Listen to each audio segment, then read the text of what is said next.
Y hemos de tener hoy presente el desastre, el seísmo, el terremoto cercano de Marruecos, que suma ya más de 2000 muertos y otro tanto más de heridos y de heridos graves. Estas tragedias nos tienen que hacer solidarios y tienen que hacer superar muchas veces pues los distanciamientos, enfrentamientos y divisiones que tenemos.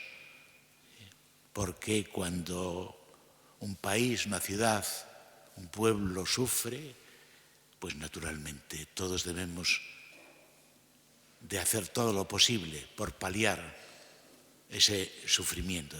Y un terremoto es como sabéis, siempre los más pobres, los más necesitados, las casas más frágiles, pues son las que caen primero, se destruyen y matan a sus habitantes. Este es nuestro mundo y conviene que nos hagamos idea de que es este. Y cuando se idealiza excesivamente, como se suele hacer a veces, sobre todo por aquellos que quieren ostentar el poder para siempre, pues se equivocan. La vida es frágil y la tierra que pisamos también es frágil. Mirad, estamos en el cuarto discurso del Evangelio de San Mateo, lo recordáis, ¿no? Y es el discurso de la comunidad, de la Iglesia. ¿Cómo tenemos que vivir la fe nosotros ahora? La tenemos que vivir en comunidad. Por eso el Evangelio de hoy tiene dos partes. Una primera parte es cómo nos tenemos que portar con aquellos que pecan, que se equivocan, que no viven conforme al Evangelio. ¿Cómo tenemos que hacer? Pues tenemos que recuperarlos. Todo el proceso del Evangelio de hoy es lo que llaman la corrección fraterna. ¿Cómo hacer posible que ese hermano vuelva otra vez a integrarse y a vivir el Evangelio en la comunidad?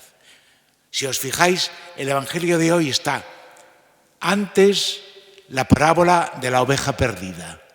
¿Qué hace el pastor cuando se le pierde una oveja? No la deja que se vaya allá y ya, pobre, que Dios la bendiga. No, deja las 99 y va a buscar la descarriada.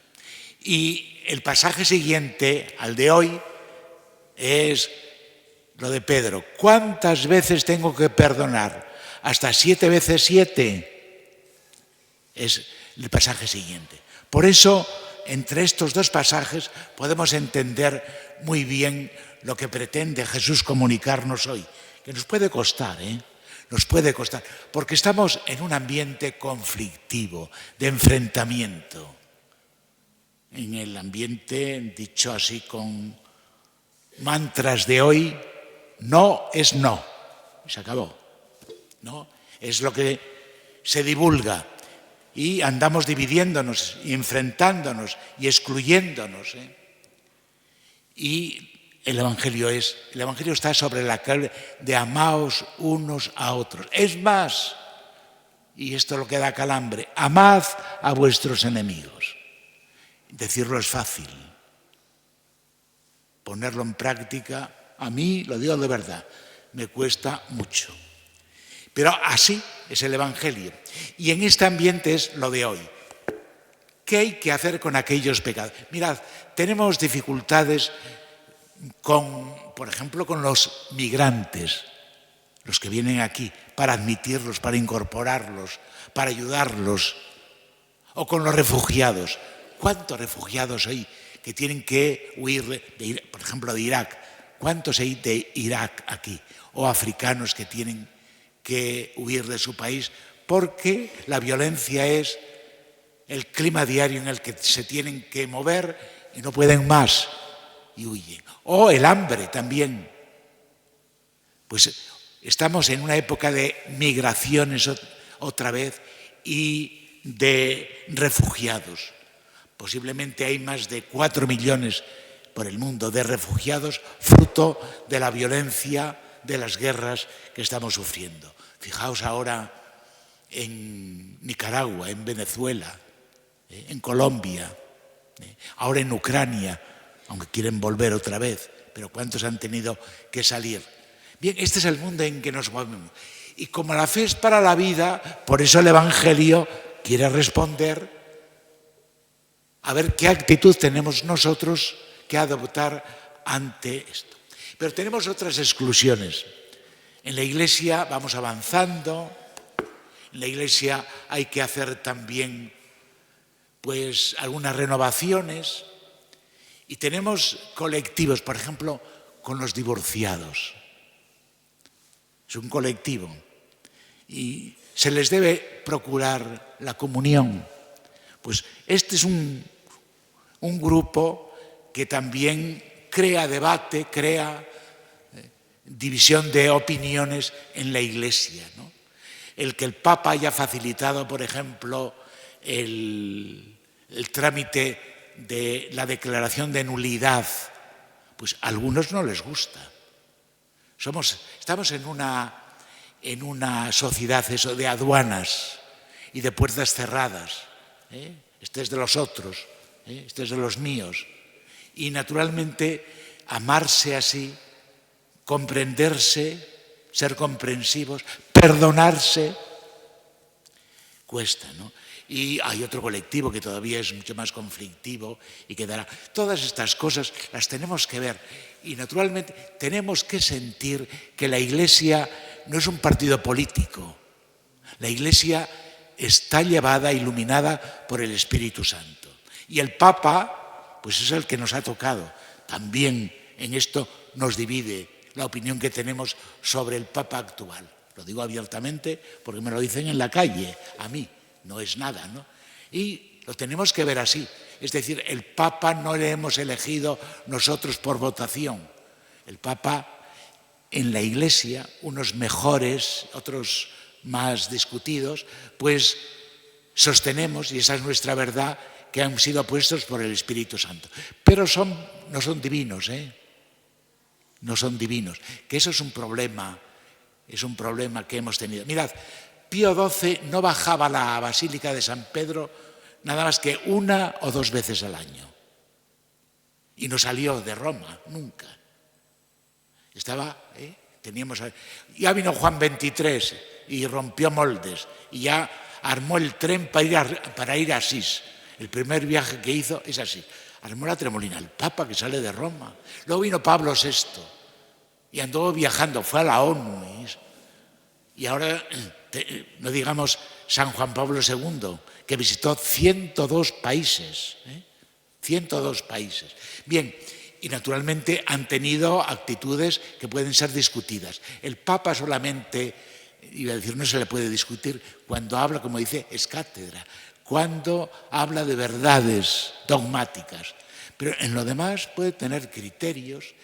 Hombre, y nosotros debiéramos ser comprensivos y debiéramos de ser una comunidad unida y no podemos discrepar, pero eso no nos ha de enfrentar, ni muchísimo menos. Una madre ahora tiene menos hijos, pero antes cuando tenían 8 o 10 hijos, ¿no? Cada uno pues tenía su manera de pensar, tenía sus aficiones, tenía su manera de ser y la madre los integraba a todos. Los comprendía a todos. Pues en la Iglesia hay que utilizar también esa misma actitud, la actitud amorosa de la madre. Bien, y ahora tenemos, como digo, un grupo, los LGTBI, creo que son. Lo digo en las siglas porque así se llaman y no quiero faltarles al respeto a nadie, ¿no? También, ¿cómo comportarse con ellos, ¿no? Pues hay un problema también. Estos problemas se van dando a medida que la historia avanza. Bien, pero la actitud de hoy es esa. ¿Cómo tenemos que comportarnos con los que piensan distinto, con los que pecan? Además, hoy, fijaos cómo está la moral. Se está imponiendo que lo legal es lo que vale. Es decir, la moral la dicta el Parlamento. Y la moral debiera de ser previa a lo legal. Es decir, antes de ir a votar una ley, habría que preguntarse si moralmente eso se puede hacer. Porque la moral depende de la razón. Eso lo decía muy bien el Papa Benedicto XVI, que era muy listo. Él decía, el hombre tiene una capacidad para saber lo que es bueno y lo que es malo. Tiene conciencia. Eso ya no vale hoy. Esa conciencia se pierde cuando hay alguien en el Parlamento que manda y todos tienen que apretar el botón que diga el jefe. Y lo legal lo convertimos en moral. Y no es así. Lo moral tiene otro camino. Lo moral depende de lo racional. Dios nos dotó de razón, la luz de la razón. Y matar va contra la razón. Los chicos y los grandes, en el vientre de la madre y en la vejez, y en los 40 años y matar, el quinto mandamiento es no matar. Bien, por eso digo que lo moral, lo ético, va antes de lo legal. Bien, entonces, ¿cómo comportarnos nosotros? Esta es la eso. Y el Evangelio pone un proceso que se llama de la corrección fraterna. Hay que ser misericordiosos, hay que tratar. No quiere decir que tengamos que admitir. El Papa dio una voz que llamó la atención ahora en la JMJ de Lisboa. Todos cabemos en la Iglesia. Hombre, pero naturalmente siguiendo a Jesucristo y viviendo el Evangelio, no cada uno haciendo lo que le da la gana. Pero todos somos recuperables, todos tenemos que hacer lo posible porque aquel que anda descarriado vuelva al buen camino.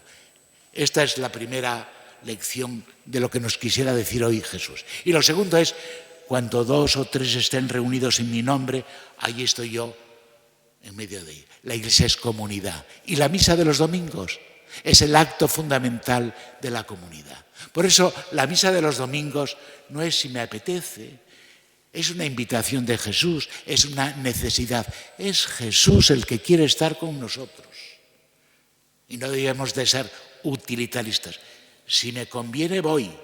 No. Jesús, la palabra del Señor, el cariño del Señor, debiera de ser anterior a todos tus gustos y deseos. Por eso la misa se va también diluyendo. Mirad, estamos en una cultura muy permisiva.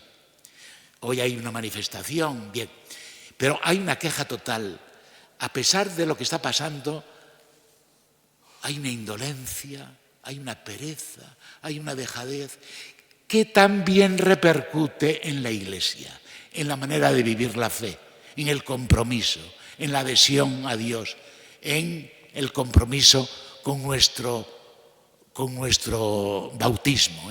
Somos hijos de la Iglesia, somos hijos de Dios, de noche y de día, en la calle y en el trabajo, en casa y en todas partes. Y esta casa es la casa del Señor, de puertas abiertas. Y el domingo es su día, y el domingo quisiera vernos a todos. Y es lo que nos dice hoy, cuando 2 o 3 estén reunidos en mi nombre, aquí estamos, en el nombre de Jesús, leyendo su palabra, palabra de Dios, y haciéndolo presente en el altar donde Él nos invita al pan de vida para que nuestra fe no se muera de hambre.